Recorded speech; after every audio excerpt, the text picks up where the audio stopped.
नमस्कार दोस्तों, स्वागत है मेरे YouTube चैनल रोजगार विद पुलिस वाला में। कैसे हैं आप सभी? आशा करता हूँ आप सभी बहुत अच्छे होंगे और आप सभी की तैयारी बहुत अच्छी चल रही होगी। तो आप किस किसने टेस्ट दिए हैं अभी तक? मॉक टेस्ट दे रहे हैं या नहीं दे रहे हैं? तो आप अगर नहीं दे रहे हैं तो देते चलिए। तो हम डिस्कस करेंगे आज 14/7/2024 का जो RWA का मॉक टेस्ट है उसका बेस्ट एनालिसिस मैं आपको दूंगा। किस टाइप से आपको क्वेश्चन सॉल्व करने हैं, कौन से सेक्शन के कितने क्वेश्चन कम से कम आपको अटेम्प्ट करने हैं, टाइम मैनेज कैसे करना है और उस सभी की बेस्ट स्ट्रेटजी आपको मैं बताऊंगा। साथ ही साथ मैं अपना स्कोर भी बताऊंगा, मेरा स्कोर कितना रहा और जीडी की जो कट ऑफ है वो इतनी हाई गई है, उसका इफेक्ट यूपी पुलिस की कट ऑफ पर कितना पड़ेगा, कितनी आपकी यूपी पुलिस की कट ऑफ कांस्टेबल की जाएगी और आपकी परीक्षा कब तक होगी, इन सभी चीज़ों के बारे में मैं डिस्कस करूंगा। तो वीडियो में अंत तक बने रहें और चैनल पर नए आए हैं तो चैनल को सब्सक्राइब कर लें, साथ ही साथ अपने दोस्तों में शेयर भी करें, वीडियो को लाइक कर लें। ठीक है, तो चलिए चलते हैं आज के एनालिसिस पे कि कैसे कैसे आपका कितना बेस्ट स्कोर आपका रहेगा, ये सारी चीज़ें। तो ये देखिए, मैं बात करूं हिंदी की, तो हिंदी का जो सेक्शन था वो ठीक था, इतना इजी नहीं था। उसमें इस बार क्या क्या था, जो रचनाएं हैं वो कई सारी दे रखी थी। उसके बाद पंक्ति दे रखी थी, पंक्ति के बारे में पूछना था। तो लगभग 6-7 क्वेश्चन ऐसे थे जो बहुत टफ थे। तो जो आपका हिंदी में अगर 30 क्वेश्चन आ रहे आपके सही हो गए बहुत अच्छा था। साथ ही साथ जो आपका पैसेज था, पैसेज में भी क्वेश्चंस 1 से 2 क्वेश्चंस ऐसे थे जो गलत होने के बहुत चांस थे उनके। तो ठीक है, तो अगर 30 आपके स्कोर आ रहा है तो बहुत अच्छा स्कोर आ रहा है हिंदी में। 30 इस टेस्ट में अगर 30 आया है तो आप अपने आप को हिंदी में परफेक्ट समझें, कम ना आके। ठीक है, कि मेरे 30 कम रह गए तो कम नहीं है, बहुत अच्छा स्कोर है जैसा आज का टेस्ट था, हिंदी का पोर्शन था। ठीक है, फिर सेकंड चलते हैं हम जीएस पोर्शन पर। देखो जीएस का भी आरडब्ल्यूए का आपका ऐसे ही आता है, इजी टू मॉडरेट आपका ये जीएस आ रही है। हालांकि ठीक थी, यूपी जी के थोड़ी कम थी। तो बात करेंगे तो 24 क्वेश्चन अगर आपके आ रहे हैं, 24 या 25 क्वेश्चन आपके आ रहे हैं, इसमें प्लस माइनस 2 क्वेश्चन आप कर सकते हैं तो आपका सही स्कोर है, यानी बेस्ट स्कोर है। तो आपको घबराने की जरूरत नहीं है। ठीक है, सिलेक्शन के लिए। वहीं बात करें हम मैथ के, मैथ का 20 क्वेश्चन आते हैं, 20 में से आपके 15 प्लस हो रहे हैं तो बहुत सही हो रहे हैं इसके मैथ के भी। मैथ के क्वेश्चन एक दो क्वेश्चन ऐसे थे जो थोड़ा लेंथी थे, बाकी सभी थोड़ा अगर आपने कंसेप्ट क्लियर है आपके तो कोई ज़्यादा टफ नहीं थे, बाकी ठीक है। लेकिन एक दिक्कत आ रही थी इसमें टेस्ट में कि जो क्वेश्चंस हैं वो देर से खुल रहे थे, तो समय का थोड़ा ध्यान रखना पड़ेगा। देर से खुल रहे थे और जो क्वालिटी है क्वेश्चंस की, जो पिक्चर क्वालिटी है वो थोड़ी देखने में दिक्कत हो रही थी डीआई वगैरह क्वेश्चंस को। तो इस टाइप से और जो एक दो क्वेश्चंस थे वो थोड़ा लेंथी थे। बाकी ओवरऑल जो एनालिसिस था मैथ का वो ठीक था। अगर 15 प्लस माइनस 2 क्वेश्चन आपके इतने कर रहे हो एग्जाम में तो आपका स्कोर अच्छा है। वहीं बात करते हैं रीजनिंग की। देखो रीजनिंग बहुत अच्छी आई थी, लेकिन आपके जो क्वेश्चन आए थे वो कंडीशंस वाले, कंडीशंस बेस्ड जो क्वेश्चन आए थे कि इंटरव्यू में साक्षात्कार के लिए ये होगा नहीं होगा, वो जो क्वेश्चन थे इस बार के टेस्ट में क्या था, थोड़ा लेंथी क्वेश्चन थे, यानी कन्फ्यूजन बहुत था उसमें। बहुत एक तो बहुत बड़ा क्वेश्चन दे रखा था, उसके बाद बार बार खोलो फिर बैक जाओ पूरा, तो इन सब चीज़ों में टाइम कंज्यूम ज़्यादा होता है। और क्या था उसकी जो कंडीशंस थी, तो तीन तीन कंडीशंस, सब कंडीशंस दे रखी थी, कंडीशन के बाद भी सब कंडीशंस दे रखे, तो कंफ्यूजन ज़्यादा हो रहा था, तो उसको समय लगा था। तो वो 5 क्वेश्चन तो वो बहुत टफ थे, आप कह सकते हो। हालांकि अगर एक बार कंडीशन सही से आपने देख ली तो वो क्लियर हो रही थी, लेकिन क्या कोई भी क्वेश्चन में डाउट क्लियर नहीं होता। आंकड़े अपर्याप्त ये चीजें ज्यादा थी, तो कहीं कहीं कंफ्यूजन हो रहा था कि हम जो कॉमन सेंस लगा लेते हैं कभी कभी कि एसएससी यानी कि जो 10+2 नहीं दिया है, इसका मतलब उसने ग्रेजुएशन कर रखा है तो 10 तो कर रखा होगा, तो ऐसा नहीं था। अगर ऐसी कोई भी कंडीशन उसमें नहीं दी है तो वो गलत होता था। इन सब चीजों की वजह से क्वेश्चन क्या हुए थे उसके गलत हुए थे। ठीक है, ये चीज हुई थी। दूसरा, एक तो सीरीज थी तो वो तो सही थी। और जो कैसे मेरे से कौन कौन सी गलतियां हुई वो चीज़ बताऊंगा। आपका जो कैलेंडर क्वेश्चन था वो भी आसान था, लेकिन फिर भी कुछ लोगों से गलत हो जाता है। अगर आपका कंसेप्ट क्लियर है तो वो गलत होने की बहुत ही कम संभावना रहती। हालांकि जो आकृति वाले क्वेश्चन थे उसमें एक दो में डाउट हो रहा था, बाकी इजीली हो जा रहे थे सब। ठीक है, तो चलिए अब टोटल ओवरऑल देखते हैं क्या आपकी स्थिति रही क्या नहीं। अभी देखिए बेस्ट स्कोर में देखो टोटल ये क्वेश्चन अगर इतने आपने कर रहे हैं, यानी कि आपने 111 क्वेश्चन के लगभग आप अटेम्प्ट कर पा रहे हो इसमें, ठीक है। कितने? 111 क्वेश्चंस। तो 111 क्वेश्चंस हो रहे हैं ये, और ओवरऑल मार्क्स हो रहे हैं आपके 222, ठीक। 222 क्वेश्चन अगर नंबर आपके आ रहे हैं नेगेटिव काट के, या मैं कह दूं 200 प्लस, यानी 210 प्लस आपके नंबर आ रहे हैं ओवरऑल, तो बहुत सही स्कोर है। नहीं, मेल और फीमेल की बात करूं यहाँ, मेल के अगर आपके 210 प्लस और फीमेल का 210 प्लस, मेल का और फीमेल का 200 प्लस अगर नंबर बैठ रहे हैं, 200 तक भी आ रहे हैं, तो आप अपने आप को सिक्योर मान के चलिए। साथ ही साथ अब आपको करना क्या है, आपको रिवीजन करते रहना है। बस क्या करना है आपको, रिवीजन पे ध्यान देना है। किस पे? रिवीजन पे। बार बार बता रहा हूँ कि किस पे ध्यान देना है, रिवीजन पे। तो इतना मैं इस शब्द पे क्यों फोकस कर रहा हूँ, क्योंकि यही एक ऐसा तरीका है जो आपके स्कोर को मेंटेन रख सकता है। मेंटेन बहुत जरूरी है रखना, क्योंकि देखो आपने सोचा कि अरे मेरे 110 से 115 क्वेश्चन हो गए, अब तो मैं और ओवर कॉन्फिडेंस हो जाओ तुम, तो वो चीज़ गलत है। एग्जाम का नहीं पता होता है टाइम कैसे है, तो उस स्कोर को कैसे मैनेज करना, उसके लिए आपको जितने भी टॉपिक है उसको जो पढ़ रखा है उसको बार बार रिवाइज करो, कि जिससे कि एग्जाम तक आप भूलो ना। आपको एग्जाम की डेट कभी भी आ सकती है, ये मान के चलिए। आज के पेपर में आया था कि कभी भी आपकी डेट आ सकती है। 10 से 15 दिन आपको कुल मिलेगा एग्जाम के लिए, तो ज़्यादा समय मान के ना चलिए। डेट के बाद 10 से 15 दिन आपको रिवीजन को मिलेगा बस। तो इसलिए आप अपना रिवीजन बना के चलिए। जहाँ गलती हो रही है उन गलतियों को देखिए कि गलती क्यों हो रही है, कहाँ से हो रही है, ठीक है। उन पे काम करिए, गलतियों पे, तब आपका स्कोर और बढ़ जाएगा, ठीक।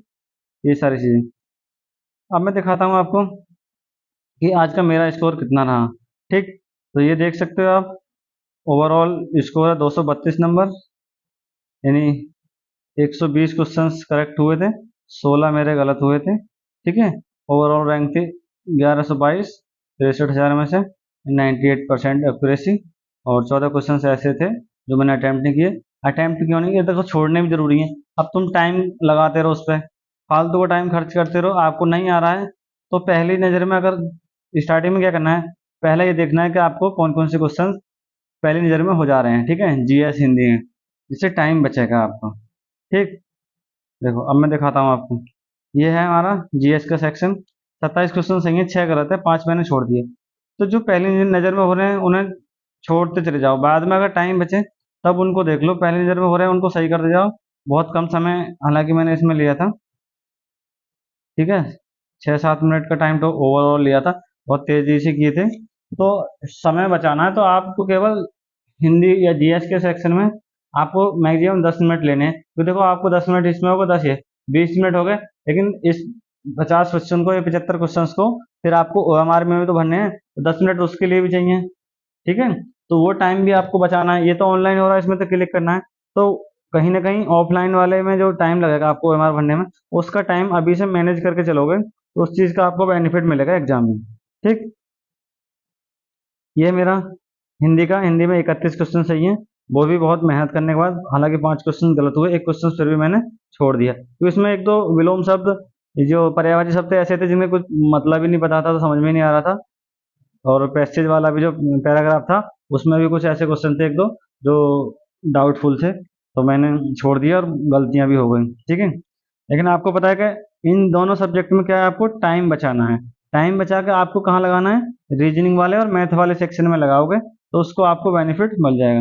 ये आपके 46 क्वेश्चंस आपके मेरे रीजनिंग में ठीक है, ठीक है। 46 क्वेश्चन 4 गलत होगा और 5 मैंने छोड़ दिए, क्योंकि समय लगाने से कोई फायदा नहीं था, ठीक। ये सारी चीज थी। फिर आते हैं हम मैथ वाले सेक्शन में। मैथ में मेरे 16 क्वेश्चन सही है, एक गलत है और 3 मैंने अनअटेम्प्ट किए, यानी 3 छोड़ दिए, ठीक। तो देखो पिछली बार लास्ट टाइम मैंने दिया था एएसआई वाला टेस्ट, उसमें और इसमें काफ़ी थोड़ा लेवल का भी अंतर है, इस वजह से थोड़ा स्कोर मेरा सही है। हालांकि मैथ में मेरी प्रैक्टिस काफ़ी दिन से हुई नहीं इतने अच्छे से, तो स्कोर और बढ़ जाएगा। अभी मैथ में प्रैक्टिस करूंगा तो मैं, आप भी अपनी प्रैक्टिस करो। सब यही तो मैं बोलता हूँ बार बार कि प्रैक्टिस ही सबसे ज़रूरी है। यानी जो सक्सेस की है, तो इस टाइम आपको जो सक्सेस की है, जो आपको वर्दी दिलाएगी, वो दिलाएगी आपको प्रैक्टिस। जो आपने पढ़ रखा है वो आपको इस टाइम वर्दी दिलाएगी, ठीक है। ये बिल्कुल आप गांठ बांध के चलो, 100% श्योर कर लो कि हाँ अगर प्रैक्टिस करेंगे तभी आपको वर्दी मिलेगी। अब देखो मैं बताऊंगा कि जो मेरी छोटी छोटी मिस्टेक थी, जो नहीं होनी चाहिए थी, जो गलती से लगा रहा हूँ कुछ और लग गया कुछ, इस टाइप की गलतियां जो नहीं होनी चाहिए थी वो कैसे। देखो हिंदी में ये क्वेश्चन था कि अशुद्ध वर्तनी, आसान क्वेश्चन था। हालांकि मुझे लगा यही गलत होगा, मैं सोच रहा ये बड़ा सा आएगा इसमें और ये हो गया, लेकिन क्या पूरा नहीं पढ़ा। गलती क्या की मैंने, आप देखो मैं बताऊँ आपको, मैंने गलती क्या की, पूरे क्वेश्चंस नहीं देखे। अब ये इसमें अगर थोड़ा सा मैं देख लेता का ये सांस्कृत्यानन है तो इसमें पता चल जाता है कि आधा सा भी आ रहा है इसमें एक्स्ट्रा, जबकि ये क्या है, ये गलत है। ठीक है, जो अंकी बिंदी लग रही है ये क्या है, गलत है। तो ये सब चीजें देखनी चाहिए, यानी क्वेश्चंस को कंप्लीटली पढ़ना चाहिए। इस चीज से हमें क्या सीख मिली कि क्वेश्चंस को कभी भी अच्छे से पढ़ो, ठीक है, कभी भी जल्दबाजी नहीं करनी थी, मतलब उसको तेज नजरों से स्ट्रेट फॉरवर्ड पढ़ना है, पूरे क्वेश्चंस को पढ़ो, बीच में अधूरा क्वेश्चन कभी भी नहीं छोड़ना है। ठीक, अब जैसे ये था ओपेक का, ओपेक की जो स्थापना हुई कब थी, ये मुझे याद थी, फिर भी क्या कंफ्यूजन हो गया, तो 1965 मैंने ये लगा दिया। तो इन सब चीजों का ध्यान रखना है कि अगर सबसे पहली बात ध्यान होगा, किसी क्वेश्चन में डाउट है तो जो आपको पहली नजर में आपको लग रहा है कि हाँ ये वाला क्वेश्चन तो वही लगाओ, तो 100% आपको क्वेश्चन सही होगा। ठीक है, ये देखिए संगीत, संगीतज्ञ वादक और वालियन वादक, ये क्वेश्चन था। ठीक, अब इसमें क्या था, ये भी गलत कर दिया, क्यों, मुझे ये लगा कि ये जो संगीतज्ञ है कुछ वायलिन वाले भी होंगे, वादक भी। अरे वादक संगीतज्ञ के अंदर क्या होता है, जो वादक आता है, और वालियन क्या है, वालियन भी एक वादक है, यानी वादक यंत्र है।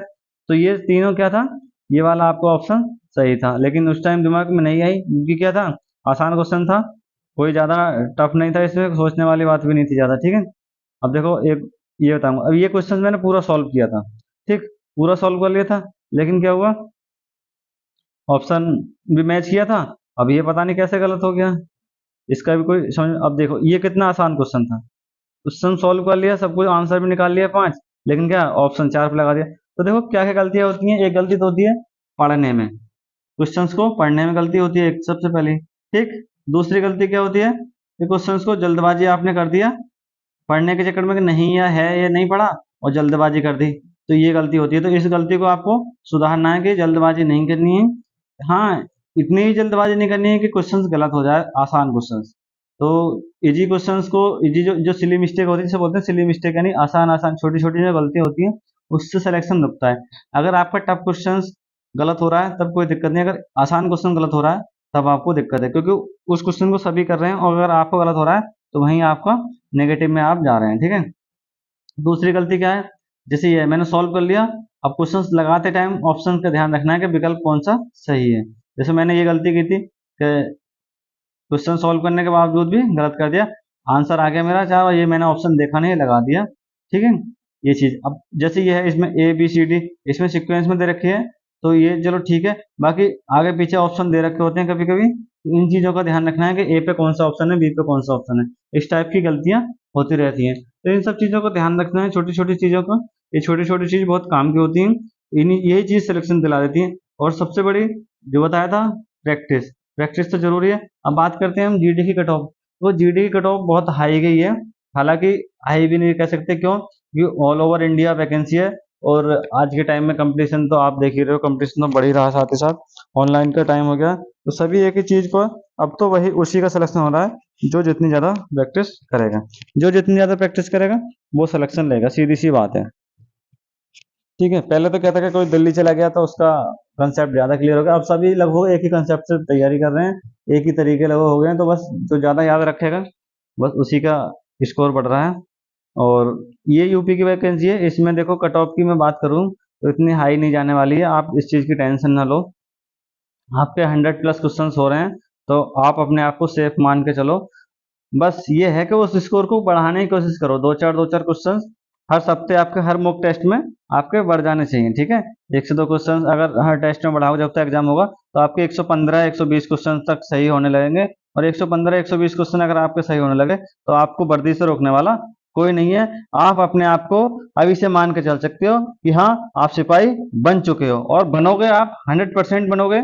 बस आप अपनी प्रैक्टिस लगातार करते रहें, बिल्कुल भी इधर उधर नहीं भटकना है, किसी की बातों में नहीं आना है, आपको क्या करना है, बस सिलेक्शन लेना है, आपको एक अपना टारगेट बना लेना है कि हाँ बस सिलेक्शन लेना है तो लेना है। बात खत्म, दुनियादारी से कोई मतलब नहीं। बहुत ही जल्द आपका एग्जाम होने वाला है।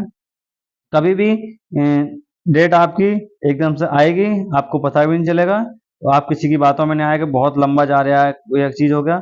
आज की पेपर में भी कटिंग आ चुकी है, देख सकते हो आप। यह है, साथ ही साथ आपकी एक होमगार्ड की वैकेंसी भी आ रही है, तो वो भी आपके लिए बेस्ट ऑप्शन रहेगा। उस पर मैं वीडियो बना दूंगा, आपको क्या प्रोसेस रहता है, कैसे कैसे सारी चीजें।